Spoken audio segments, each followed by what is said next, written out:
ታቦቱ ላይ ላለው ለአልፋና ኦሜጋ ለኢየሱስ ክርስቶስ ስም ነው የምንሰግደው።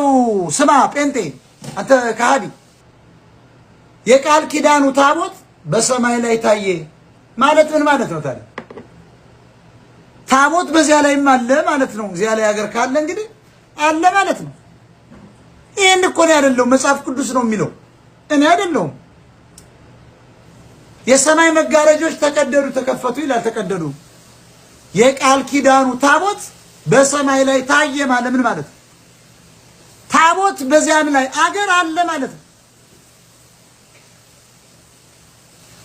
ታቦቱ ላይ ላለው ለአልፋና ኦሜጋ ለኢየሱስ ክርስቶስ ስም ነው የምንሰግደው። ስማ ጴንጤ፣ አንተ ከሃዲ መናፍቅ፣ አዳምጥ።